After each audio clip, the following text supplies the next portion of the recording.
4 মাসের রেসিপিসি দিছে, কাউকে 6 মাসের রেসিপিসি দেয়, কাউকে 3 মাসের শক্তি থাকলে কি ফাইল জমা দেওয়া যাবে কিনা, মানে কার্ড পাওয়ার দিকে বা সবকিছু মিলে যারা প্যারিসে কাজ করতেছেন প্যারিসে জমা দেওয়ার কাজটা একটু সহজ। আসসালামু আলাইকুম রহমতুল্লাহ। মেথিউন তোসিনের আওতায় আজকে সাকসেল প্রেফেক্টারে ফাইল জমা দিলাম। তো কাজের পারমিশন এবং রেসিপিসি দিয়েছে সবাইকে যেভাবে দেয়, বিশেষ করে সাকসেল, ববিনি এবং অন্যান্য প্রেফেক্টারে। প্যারিস প্রেফেক্টার অবশ্যই জমা দেওয়ার কিছুদিন পরে দেয়, মাস 1.5 মাস পরে, আর এই সাকসেল প্রেফেক্টারের সাথে সাথে দিয়ে দেয়। তো এই ভাইয়ের জমা দিলাম প্রায় মাস খানেক আগে, ওনার আবেদন করেছিলাম। আজকে 11/8/2025 আজকে ওনার ফাইল জমা দিলাম। ফোন করে আবেদনটা কবে করছিলাম ভাই? 15 তারিখ করছিলাম, গেছে মাসের জুলাই মাসের 15 তারিখ। জুলাইয়ের 15 তারিখ মূলত আমাদের আবেদন করা হয়েছিল, আর আজকে 11 তারিখ জমা দিলাম। প্রায় 1 মাসের কম। তো যাই হোক, 4 মাসের রেসিপিসি দিছে, কাউকে 6 মাসের রেসিপিসি দেয়, কাউকে 3 মাসের রেসিপিসি দেয়। তো 4 মাসের রেসিপিসি দিয়েছে। সাকসেল প্রেফেক্টার প্যারিস থেকে একটু কমপ্লিকেট, বেশিরভাগ ডকুমেন্টস চায় এবং ফাইলটা খুবই কড়াভাবে দেখে, যেটা সাকসেল প্যারিস পরবর্তীতে ভেরিফাই করে, সাকসেল সাথে সাথে ভেরিফাই করে।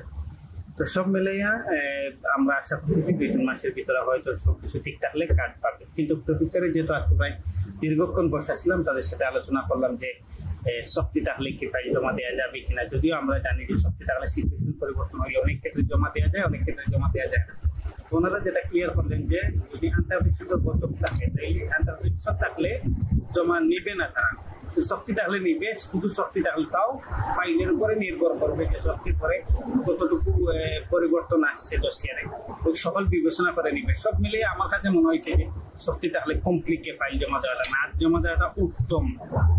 যদি একেবারে কোনো সিচুয়েশন তৈরি না হয় তাইলে আমি বলবো জমা দেন, মানে একেবারে যদি আর কোনো পথ না থাকে তাইলে জমা দিতে পারেন। এবং ডসিয়ারে যদি যথেষ্ট স্ট্রং ডসিয়ার থাকে এবং শক্তির পরে আপনার অনেকগুলো সিচুয়েশনের পরিবর্তন আছে, তাইলে জমা দিতে পারেন। আর একই সাথে ওনারা জমা নিবে এটা বলতেছে, কিন্তু অ্যাকসেপ্ট হইতেও পারে, অ্যাকসেপ্ট নাও হইতে পারে। আর জমা নিবেই না যদি ওই শক্তির সাথে আন্তর্জাতিকটা থাকে, তাহলে একটা ক্লিয়ার আন্তর্জাতিক থাকলে জমা নিবে না। আর শক্তিটা হলো নিবে, রিস্ক আছে, এই রিস্ক নিয়ে কেন জমা দিবে না? আমি মনে করি রিস্ক না নিয়ে জমা না দেওয়াই ভালো, অপেক্ষা করে জমা দেওয়াটা উত্তম। তারপরেও যদি কারো কোনো পথ না থাকে তাইলে জমা দিতে পারে। আমার অনেক ভিডিওতে আমরা বলছি যে এক ক্ষেত্রে জমা দেওয়া যায়, আরেক ক্ষেত্রে জমা দেওয়া যায় না, সিচুয়েশনের উপরে নির্ভর করবে। এগুলা বিস্তারিত ব্যাখ্যার দরকার, ফাইল দেখা দরকার, বুঝে শুনে তারপরে অভিজ্ঞ যারা আছে, অভিজ্ঞ আইনজীবীদের সাথে আমি মনে করি পরীক্ষা আলোচনা করে এরপরে জমা দেওয়াটা উত্তম। যাদের শক্তি আছে ঢালাওভাবে সাকসেল প্রেফেক্টারে শক্তি থাকলে ফাইল জমা দেওয়া যায়। গত কিছুদিন থেকে আবার শুনতেছি সবাই দিয়ে দিলাম, বা কোয়েস ভাই বললো বা ভাই দিয়ে দিলাম না, ভালো আইনজীবী অভিজ্ঞ যারা আছে তাদের সাথে বুঝেন, আপনারা বুঝে জমা দেন। একই সাথে আমাদের সাথে আপনাদের অনেক সময় বোঝার সাথে পরামর্শ করতে আপনাদের বাসার ক্ষেত্রে সহজ হয়। আমাদের কাছ থেকে আপনারা টুকটাক পরামর্শ নিতে পারেন এবং আর অন্যান্যদের কাছ থেকে পরামর্শ নিয়ে ভালোভাবে বোঝার পরে জমা দিন। শুধু কোয়েস ভাইয়ের কথার উপরে, অন্য ভাইয়ের কথার উপরে ভিত্তি করে জমা দেন। আরেকটা সমস্যা ইদানিং তৈরি হয়েছে, প্রতিষ্ঠানে গেলে বলে যে আর সমস্যা নেই, আপনার ফিডব্যাক আমরা মডিফাই করে জমা দিয়ে দিব। ভাই আপনি মডিফাই করার কে? ফিডব্যাক মডিফাই আপনি কেন করবেন? মালিক যদি করে, মালিক করাই কঠিন হয় অনেক সময়, স্যার মডিফাই করবে না, নর্মালি এটা হয় না। বিশেষ করে 24-এরটা তো হওয়ার কথাই না। তা উনি যদি মালিক কইরা দেয় তাইলে ভিন্ন বিষয়, মালিক যদি তার কন্ট্রাক্টটা বদলাইয়া দেয় ভিন্ন বিষয়। আপনি করার কে, আমি করার কে?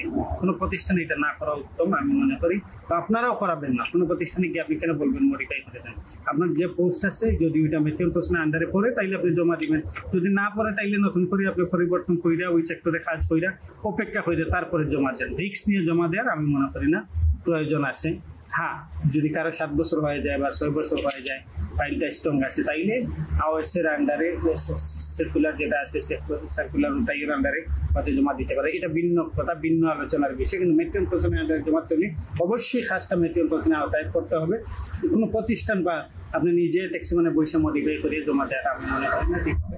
তো যাই হোক, সাকসেলের যে শক্তি থাকলেই জমা দেওয়া যায়, সাকসেলের সহজে ফাইল নিচ্ছে, চলেন সবাই প্যারিস থেকে গিয়ে সাকসেলের জমা দেওয়া শুরু করেছে। এটা করবেন না। যাই হোক, আজকে আলোচনা করে দেখলাম, আমার কাছে মনে হয় যে সাকসেল ববিনি একটু কমপ্লিকে, একটু সময় নেয়।